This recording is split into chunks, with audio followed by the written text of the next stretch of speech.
काम करायला पैशाला महत्व नाही मामापाशी.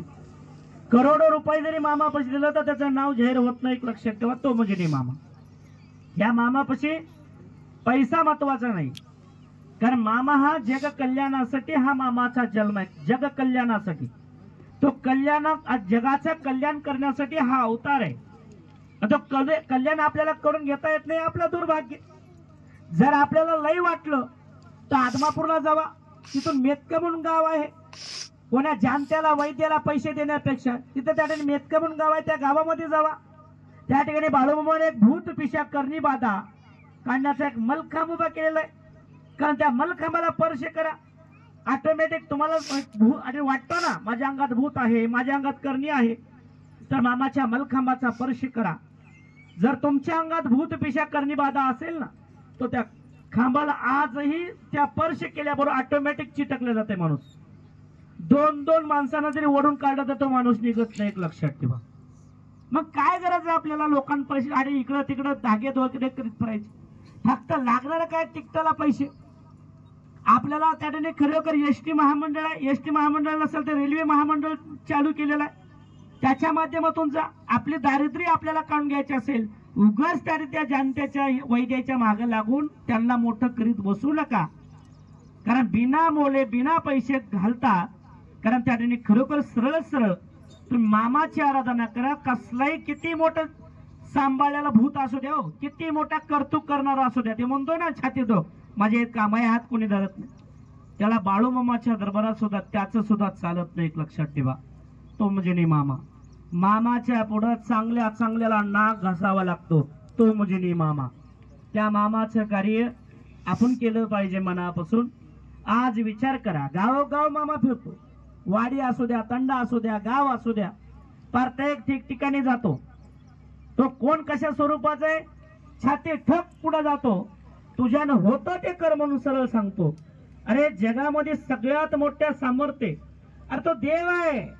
त्या देवावर त्या ठिकाणी तुमचं आमचं काही चालू शकत नाही. एक लक्षात ठेवा, कारण तो जगाचा मालक आहे. म्हणजे जगाच्या मालकापासून आपल्या जीवनाचा उद्धार करून घेण्याचा प्रयत्न करा.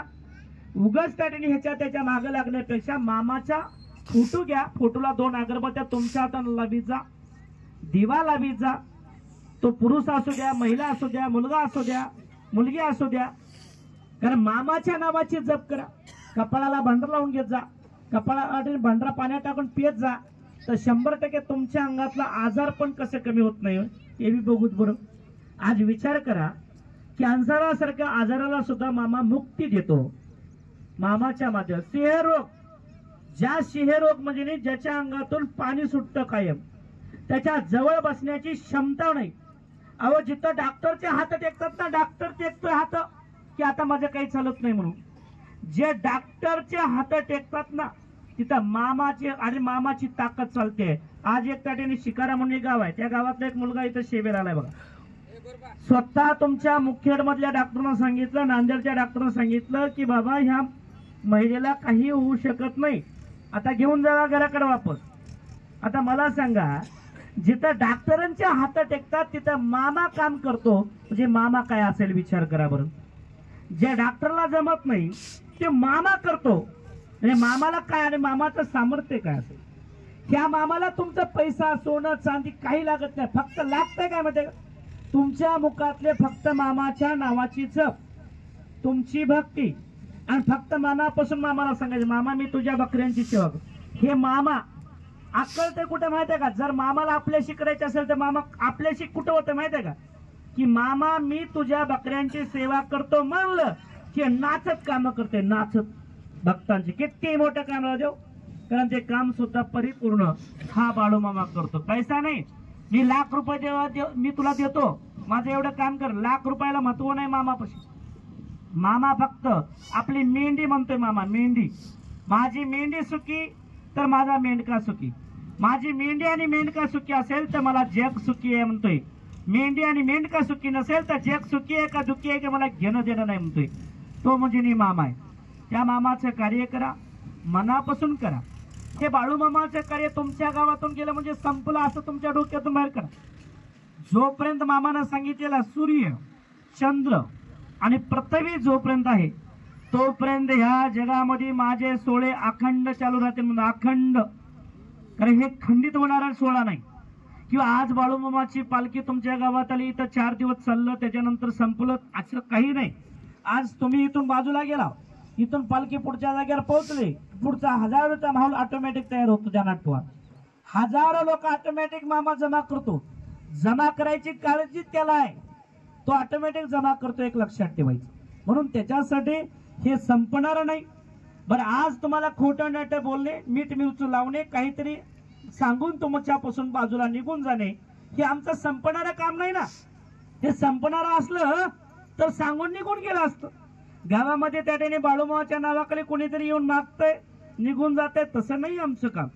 आजपर्यंत एक लक्षात ठेवा, तुमच्या तालुक्यामध्ये कुठल्याही गावच्या माणसाने म्हणून येऊन सांगावं की बाळूमामाच्या पालखीमध्ये, पालखीमधले त्या ठिकाणी आणि पालखीतले लोक किंवा पालखीमधला कारभारी आमच्या दारावर येऊन 5 रुपये मागितले म्हणून. अहो, पैसा मागण्याची मला गरज नाही, एक लक्षात ठेवा. कारण एक ध्यानात ठेवा, त्या मामानं सांगितलेलं, अरे जगाच्या पुढे काय हात पसरतोय, माझ्या पुढे हात पसर, माझ्या पुढे हात पसर, तुला जे पाहिजे ते मी देईन. जगाच्या पुढे भीक मागायची गरज नाही म्हणतोय माझ्या नावाखाली. काय माझ्या नावाखाली जगाला भीक मागायची नाही म्हणतोय. काय मागायचं, फक्त आज मला सांग, 12 तासाच्या अगोदर तुला सगळं काही भेटलं जाईल. 12 तास. आज कुठलंही काही जरी पाहिजे असेल, फक्त मनात आणलं ना, देवा मला हे करायचंय, तर 12 तासाच्या अगोदर सगळं सूत्र जागच्या जागेवर लावून देतो. ध्यानात ठेवा, तो म्हणजे मामा. त्या मामाचं काम करतोय आम्ही.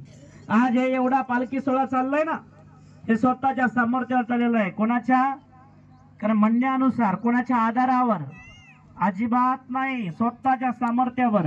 एक पालखी सोहळा नाही, 18 पालखी सोहळे. एका पालखीच्या माध्यमातून जवळपास हे मामाच्या 2000 मुख्य प्राण्याची संख्या आहे. त्या 2000 मुख्य प्राण्यांच्या संख्येला औषध पाणी किती लागत असेल वर्षाच्या काठी, त्याचा जर खर्च काढला ना तर तुमच्या सुद्धा डोक्याची केस उभे होते, टाईट होते. ध्यानात ठेवा, कारण हे सोपा नाही. एका पालखीचा आणि महत्व आणि 18 पालखीचा खर्च हे जर एका ठिकाणी केलं तर तुमच्या डोसक्यातली आणि डोसके सुद्धा चालायचं बंद होईल. हे मामाचं कार्य आहे. आज विचार करा, मामाचे जे सेवेकरी, कोण कुठल्या गावचा, कोण कुठल्या गावचा, त्यांना दाढी कटिंग, ते दाढी कटिंग तर आहेच, चप्पल बूट.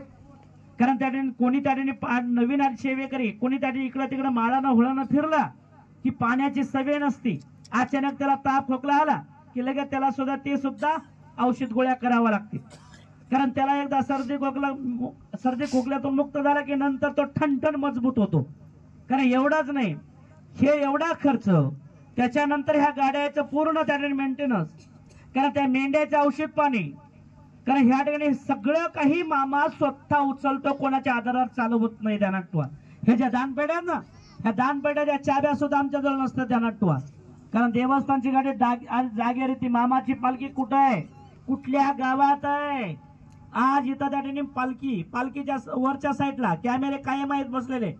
कारण आज पालखी कुठल्या गावात आहे, किती वाजता आरती झाली, केव्हा झाली, किती लोक आहेत, हे सगळं लोकेशन कंपल्सरी त्या ठिकाणी कॅमेऱ्याच्या माध्यमातून आदमापूरमध्ये दिसलं जातं.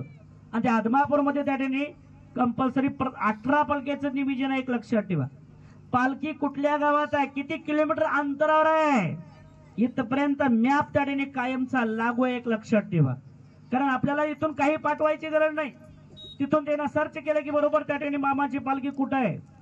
कारण जीपीएस आणि पालखीला कायम जीपीएस आहे, कारण पालखी किती किलोमीटर अंतरावर इथपर्यंत त्या ठिकाणी मामाचं नियोजन आहे. हे सोपा कारभार नाही, हे म्हणजे मामाचं फार मोठा डोंगर आहे. एक लक्षात ठेवा, कारण एवढं सोपं मामाचा आणि विभाग नाही, किंवा मामाचं हे चाललेलं छोटं मोठं काहीतरी आहे असं समजू नका.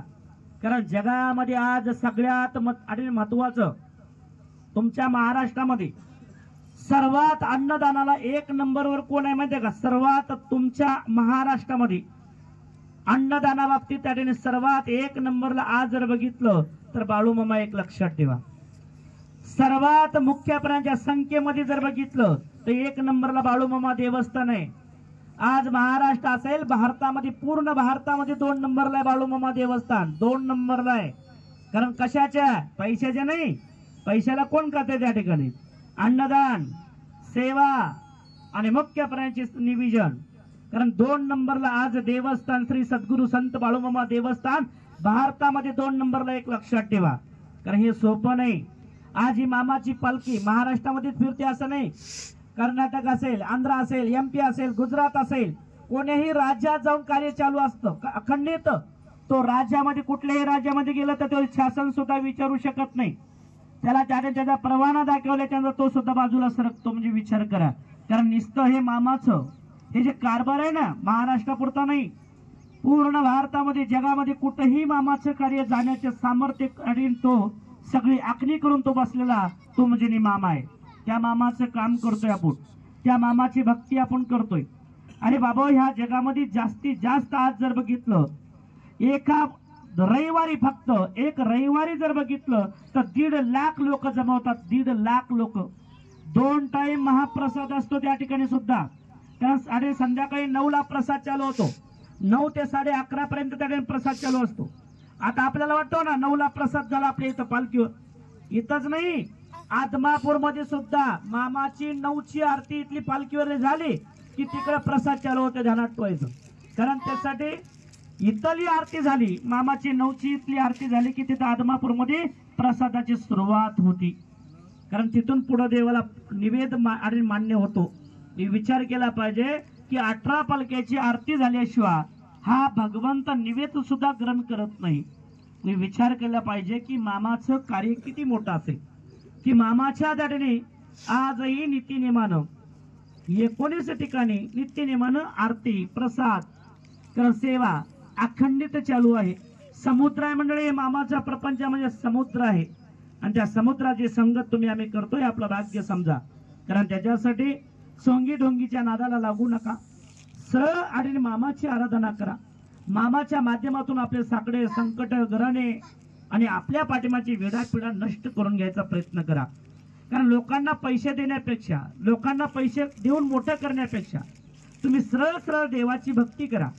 सरळ सरळ बाळूमामाची भक्ती करा, मामाची आराधना करा. आणि मामाच्या माध्यमातून आपल्या प्रपंचातले अनेक कामं आणि आपल्या प्रपंचातले सुख दुःख निवारण करून घेण्याचा प्रयत्न करा. एक लक्षात ठेवा. म्हणून त्याच्यासाठी कलियुगातला देव म्हणजे बाळूमामा आहे. कलियुगातला देव हा बाळूमामा महाराज नाही. एखादी साखरेचा बाबा जन्माला आला, औंढा साईडला एक साखरेचा बाबा जन्माला आला बाबा पाठीमाग. साखर खाले की माणसाचे रोग नष्ट होतात. साखरेच्या बाबापाशी लोक एवढे साखर खायला गेले, एवढे साखर खायला गेले, पण काही दिवसाला 2-3 महिन्याला साखरच गायब झाली. तसं मामा नाही. एक लक्षात ठेवा. साखरेचा बाबा म्हणजे बाळूमामा नाही. अरे 3 ऑक्टोबर 1892 जन्म आहे. 4 सप्टेंबर 1966 पासून हे मामाचं चालू असलेलं कार्य आहे. मामानं समाधी घेतली त्याला 700 मेंढ्या होत्या मामापाशी. समाधी ज्या दिवशी घेतली ना 4 सप्टेंबर 1966 ला मामानं समाधी घेतली त्यावेळेस, कारण मामापाशी 700 मेंढ्या होत्या. 700. आज बाळूमामापाशी 35,000 मेंढ्या ध्यानात ठेवायचं. 35,000 मेंढ्याचा मालक आहे तो म्हणजे मामा. या जगामध्ये 35,000 जीवात्म्यावर मामा आपलं सामर्थ्य आणि 35,000 मुख्य प्राणी बाळूमामाचा प्रचार करतात. एक लक्षात ठेवा. आणि मामाचं काम करतात. एक लक्षात ठेवा. चालते बोलते माणसं नाही. 35,000 मेंढ्या बाळूमामाचा प्रचार आणि मामाच्या भक्तांचे काम. मामाच्या 35,000 मेंढ्या मामाच्या आणि भक्तांचे काम करतात. एक लक्षात ठेवा. तो म्हणजे मामा. त्या मामाचं काही आपण करतो हे आपलं भाग्य समजा. सर्वांना दोन्ही हातांनी टाळी वाजवा आणि भगवंताच्या नावाची जप करा. हरे राम राम राम हरे हरे. हरे कृष्ण कृष्ण कृष्ण हरे हरे.